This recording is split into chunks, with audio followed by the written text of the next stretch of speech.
वहीद भाई, आप ये बताएं कि आपने 21 लाख रुपए इनको दिए क्यों हैं, किस मद में दिए थे? ये सारी कहानी क्या है?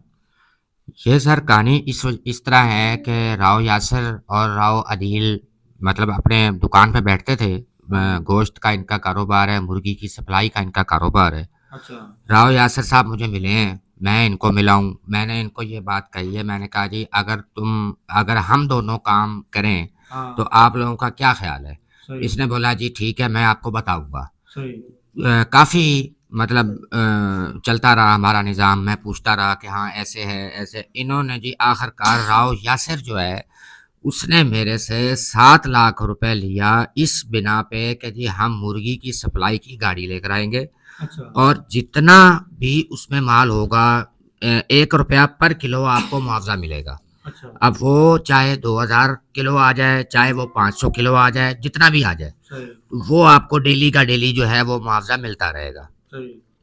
काफ़ी टाइम गुजरने के बाद जो अदील है, इसका यासिर का जो भाई है अदील, उसको जी मैंने 14,50,000 रुपए दिए हैं। उसके अपने नाम के चेक जो दिए हैं वो उसके नाम के चेक हैं, मैंने उसको खुद दिए हैं। अच्छा। और उसके नाम के चेक है, मतलब उसने खुद जाके कैश करवाया है। उसने इस बिना पे लिए थे मेरे से कि जी हम कार का जो है वो काम करेंगे, कार की खरीदो फरोख्त करेंगे, क्योंकि कार आएगी और हम जो है वो उसको सेल करके जो भी मुनाफा होगा वो हम हाफ हाफ करेंगे। सही। कुछ टाइम गुजरता रहा, इन्होंने मुझे जो अदील ने जो है टोटल मुआवजे की मद में 1,45,000 रुपए दिए। सही। उसके बाद जो है इसको कोई बीमारी का कोई मसला बन गया था, ये मुल्तान चला गया। मुल्तान से आने के बाद जी बस मैं तब से जलील ही होता फिर रहा हूँ। कभी मैं इनके घर जा रहा हूँ, कभी मैं किसी के पास जा रहा हूँ।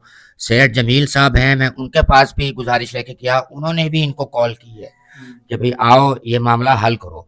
और किसी हद तक हल हो भी जाता अगर ये बैठते तो, लेकिन ये तो किसी बात पे आते ही नहीं है। अगर इनकी दुकान पे जाओ तो ये आगे से आंखें दिखाते हैं कि जो तेरे से होता है वो कर ले जाके। और ये पूरी मार्केट इस बात की गवाह है कि हाँ मैं गया हूँ इसकी इस पे दुकान पे भी गया हूँ सब। और फिर इनकी एक ही बात कि जी 2 महीने बाद पैसे आएंगे तो हम आपको देंगे, वहां से 3 महीने बाद पैसे आएंगे तो मैं आपको दूंगा। जो राव यासिर है जिसको मैंने 7 लाख रुपए दिए हैं, वो ये कहता है कि जी मेरा तो फलानी जगह से करोड़ रुपए आना है, मैं उसमें से आपको दूंगा। मेरा जो है फलानी जगह से राब्ता नहीं हुआ, मेरा राब्ता हो जाए तो मैं तब दूंगा।